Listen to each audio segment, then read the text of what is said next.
Good morning, good afternoon, good evening, YouTubers, wherever you're watching from. So today, what have we got for you? Well, I thought it's been 2 years since I bought the Ducati Multistrada V4 Rally radar, and I thought I'd give you a 2-year update review. So, currently sitting there, 10,500 miles. And it's been 2 years since I bought the bike, and so far I've toured. I've done several long weekends, loads of days out, and yeah, clocked up 10,500 miles. And I'm going to share a bit of a roundup of my thoughts on the bike, observations about it, and a bit of a look back on my outgoing 2014 KTM 1190 Adventure, which I used as a benchmark in my 1-year review.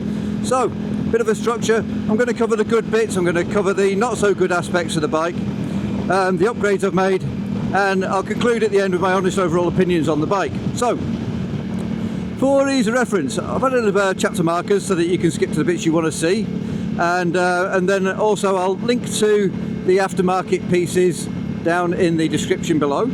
So if you like this kind of content, don't forget to like and subscribe, and you also get notifications of all the other crap that I produce, which is usually me and my idiot mates riding around the countryside talking crap.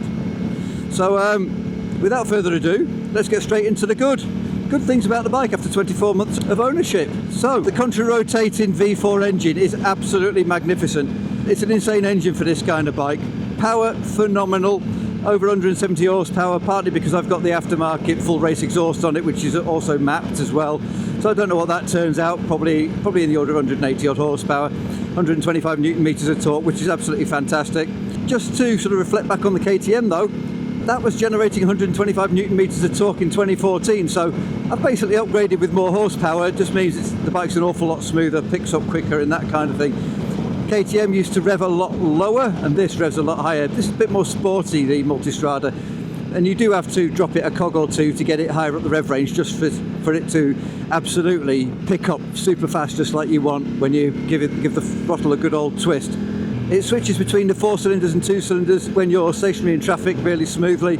It's a lot quieter when it's in 2-cylinder mode when you're sitting there in traffic than it is when you're actually riding it as soon as it operates the 4 cylinders. It's bloody noisy, I'll give it that. I always wear earplugs nowadays. It's not the Desmo engine, obviously, so the one thing we benefit with this engine is we benefit from 38,000 mile valve clearance checks, which is absolutely fantastic. It means it's not going to be too heavy on the old wallet.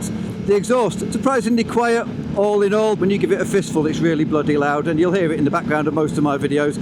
It's obviously 5 kilos lighter than the standard exhaust as well, so not only are you gaining some power, some torque, you're also losing a little bit of weight, which is absolutely perfect. Yeah, the volume, I do notice it a bit. I wear earplugs. My mates really notice it though. They tell me that it's really quite antisocial, but hey ho, such is life. One person's noisy exhaust is another person's sound of fun. That's the way I look at it. So the brakes are really very, very, very good. They're not spectacular compared to a sports bike, but they are really very good. You have to think about it in context of this is a bike that's 260 kilograms, and I'm not exactly light, so they are trying to do a fair bit of stopping. But they are very, very good, all in all. They wear very quickly compared to my KTM with the 2 cylinders. The engine braking on that bike, absolutely phenomenal. Nowhere near the same as the Ducati. The Ducati just doesn't have the engine braking, which means I am on the brakes a lot more. And at 22,000 miles on the KTM, I'd only worn about 40% of the pads out, and I'm already fairly close to being probably 2/3 of the way through the pads at 10,000 miles on the Ducati, so they are going to need replacing at some point in time. Suspension. I absolutely love the adjustability of the suspension. It allows me to balance the bike when I'm going touring. I add a bit more preload because I'm carrying stuff on the back of the bike. But all in all, there are so many bloody settings that it kind of becomes a little bit mind-bending, in as much as, what's the point? You actually set it once and then you ride it for the most part with no pillion on the back, no luggage on the back. So you set it once and forget. I just leave mine fairly heavily sprung because I do like to ride spiritedly. But it is absolutely amazing at absorbing bumps, particularly when you get bumps that are on bends. The Skyhook suspension is absolutely awesome. It's very, very confidence inspiring, even compared to the KTM, which was bloody good. this is just a better bike in that respect. I absolutely can't fault it. Suspension and the integration between the suspension and the braking system, of course it's all integrated, so if you end up putting the ABS on when you're on a bend, the computer does all the clever stuff for you. And of course it's also integrated with the traction control and also integrated with the wheelie control as well. So yeah, suspension, absolutely first class. The seat, riding position really comfortable for somebody of my size. I don't have an issue with it. I'm fairly long in the leg, which is good for this particular bike because I can sit there with the suspension up full and I can get both feet on the ground just. Now, of course, I've got the little suspension lowering button on this, so I just hit the button and the bike automatically goes down 25 or 30 millimeters and makes a lot of difference, particularly if you're in traffic or if you're on uneven surfaces when you want to try and put your foot down on a surface that's a little lower than the surface that the tyres are on. That 25 millimeters does make a bit of a difference. Instruments and display. Well, I really like the display panel, absolutely tremendous layout of the LCD panel. It obviously white on black, absolutely fantastic.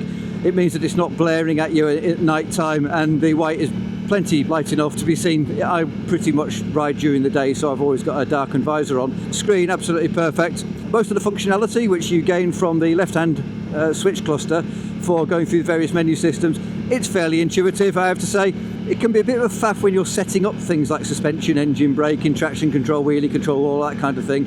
It can take a little while getting used to it all, but actually when you're generally using the bike once you're set up, it makes an awful lot of sense. The one thing which I would say is the Ducati Connect, which is the Ducati's version of connecting your phone to your screen, utter dog shit. It's really not very good at all. I installed it for about half an hour, then uninstalled it as well, so I don't bother using that.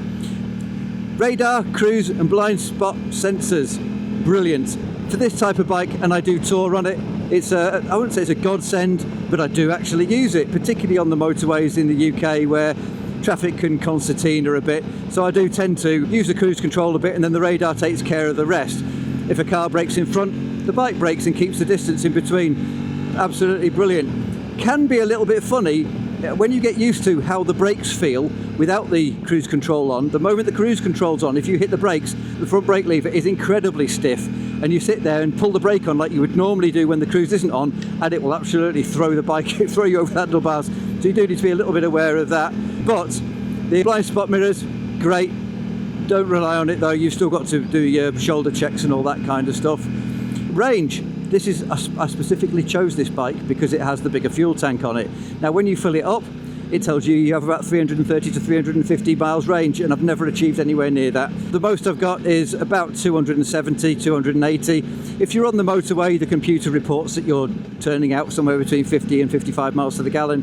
When you're not on a motorway, it's churning out 45 to 50 miles to the gallon. That's a British gallon, i.e. 8 pints, not an American gallon, which is 7 pints. So it's an awful lot better than the KTM, but you do have to be mindful that you're not going to get what it says on the clock. It sits there at 330 miles to go for absolutely ages, and then all of a sudden it starts to plummet, and then before you know it, you're sitting at 250 miles and it says 20 miles to go. So it's not very accurate. I have had a couple of occasions with the fuel tank sender sticking, so it says I've got no fuel, even though I've got fuel, but as I go it tends to work again. That was very early on in the ownership experience. Seems to be all right now. I do wonder whether I might be able to make the bike be a bit more efficient just if I improve my riding style, but hey, I ride the way I like to ride, and I'm a little bit throttle happy, I guess. I have a binary mindset for throttle and braking. It's either on or it's off as far as I'm concerned, whereas a lot of my other friends ride a bit smoother than me. They tend to get better miles to the gallon. So what is not so good? The OEM tyres, they really aren't good. I had Pirelli Scorpion 2s on this when I first got it.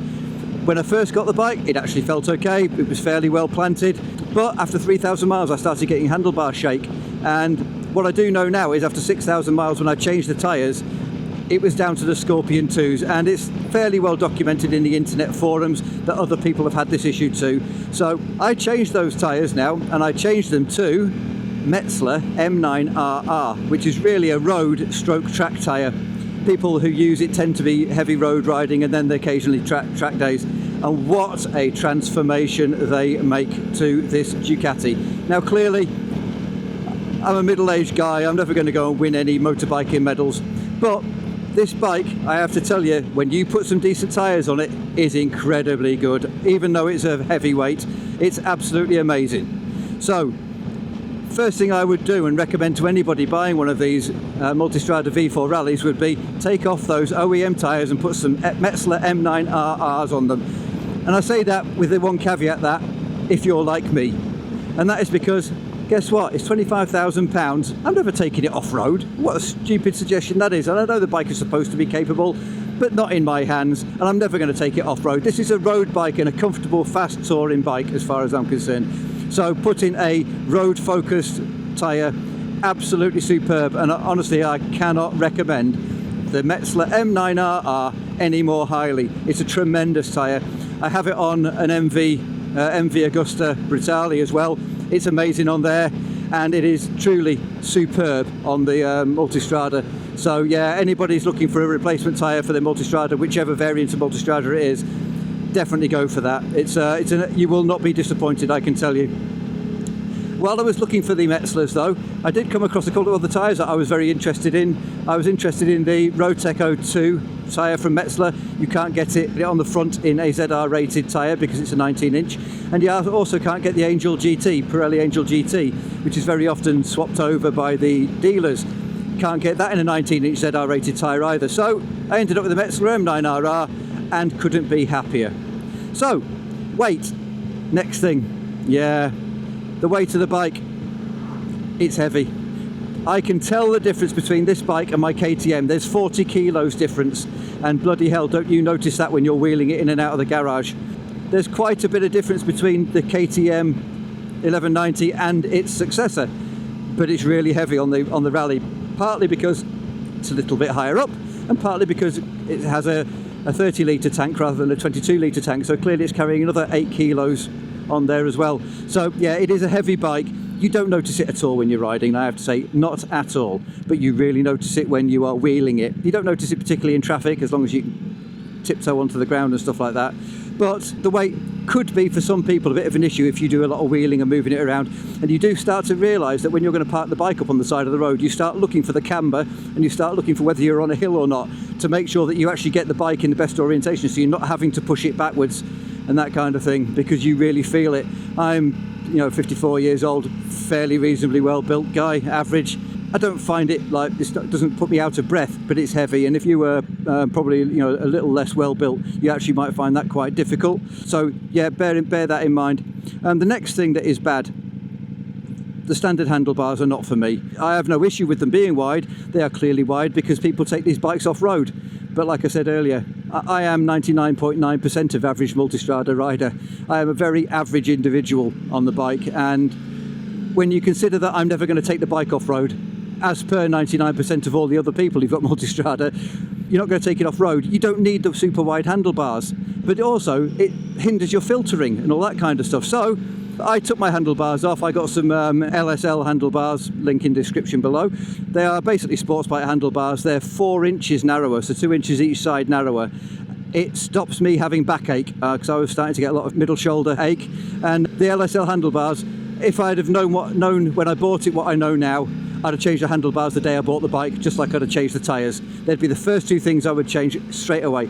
Now, when you buy the handlebars, clearly they don't have all the little drilled holes and that kind of thing in it, so that you can mount all the switch clusters and things like that. So you do need a little bit of engineering now, so if you're going to go and attempt that kind of thing yourself, it's not particularly difficult, but getting the instrument clusters off is a bit of a tricky thing. Maybe that's the sort of thing that you could get your local dealer to do. But yeah, change the handlebars for something much narrower and change the tyres. Definitely, they are the number one things which I would say for anybody who has a Multistrada that you need to do.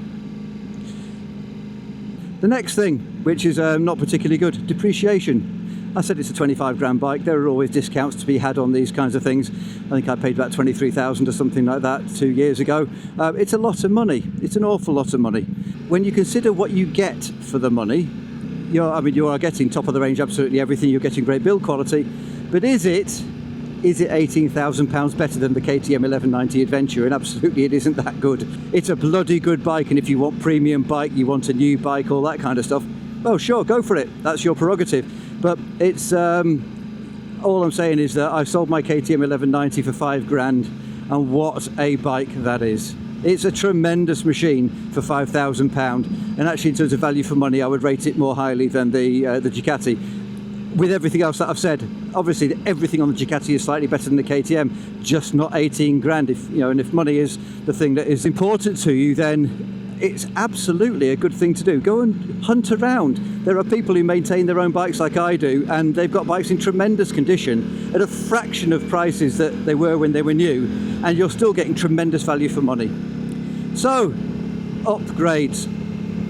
In addition to the tyres and the handlebars, which are the first priority items, the next thing I would say is have a look at engine bars. I put the engine bars on mine, jury's out on them. Now I've had the bike 2 years, I think I would take the engine bars off. I don't think it improves the look of the bike. I think taking them off would probably look better, but I'm too lazy to take them off. And where am I going to store them? Well, I suppose I could sell them. But no, the engine bars are staying on for now, but not really ideal as far as I'm concerned. So the full race exhaust, not absolutely necessary, but oh my god, it sounds good, albeit quite noisy, and now I wear earplugs. So yeah, I've got that on there. I put a Carplay Android head unit on the bike so that I can watch my maps without having the phone on display, because I do ride sometimes on tour in big cities and I'm always a little concerned that somebody might try and steal my phone off my quad lock. Evotech, I'm a bit of a fan of Evotech stuff, so I've got an X mount for the Carplay, got the rear peg delete, and I've also got the Evotech tail tidy. Okay, so I'm a paid up member of the Ecotech family with probably 500 quid's worth of stuff there. Yeah, I am a fan. The quality is very, very high. I bought a little tail pack from AliExpress. It's absolutely brilliant. It's always on the bike now, so every time I go away, you know, for days out, and even for a one night away, I leave a little tail pack on it which I can just clip on, clip off. You know, they're only 30 quid. Brilliant piece of kit. That has done a lot of miles with me now. And I've also got a top box. The top box I've got is a shad box. For me, best quality you can buy. Tremendous. The one I have, it has the carrying handle is a part of the setup. So it's the Shad 48 litre Terra. I take it off and I put it on again in between touring, so I don't leave it on all the time. Can't recommend that highly enough if you go touring. So to summarise, safe to say that 2 years in, yeah, I'm still enjoying this bike an awful lot. I miss the visceral kick in the pants that you get out of the KTM, but the Ducati revs higher, it's a bit more fun. It certainly handles bends better, particularly the road and bad road surfaces. It's tremendous. Would I recommend it to a friend? If you've got the money, definitely I would do. And if money is no consideration, I would. Otherwise, I would say have a look for something else that is lower value but was at top of the range maybe 7 or 8 years ago, because there are some amazing bikes out there. They really are. The thing that's sort of a little bit frustrating is the annoying volume of depreciation. I don't know what the bike's worth now at 10,500 miles and 2 years old. Probably 18,000. So I've pretty much lost 6 grand on the bike so far. But my intention is to keep the bike now. I will keep it for probably 10 years. So I'm 2 years in, another 8 to go, and I can't see myself getting bored. But what I will say is I have since ridden a Hypermotard, which I'm going to go and treat myself to in the spring, and I'm going to use the Multistrada for bigger days out and the Hypermotard for thrashing around, because that is a hell of a lot of fun. So I think maybe after sort of 10 years it will have cost me 1,500 quid a year in depreciation, which isn't bad. That's kind of what most bikes of this kind of premium level cost you anyway, so it's not a big deal. But I have to say the KTM lost less. It cost me 14 grand and I sold it for £9,000 less 10 years later. But are we talking horses for courses? There's been a lot of inflation in the same time, so it's probably comparable, I would say. So that kind of summarises my 2-year review of the Ducati Multistrada V4 Rally. I hope you've enjoyed that. I will do another one in another 12 months' time. So thank you very much for listening. Over and out.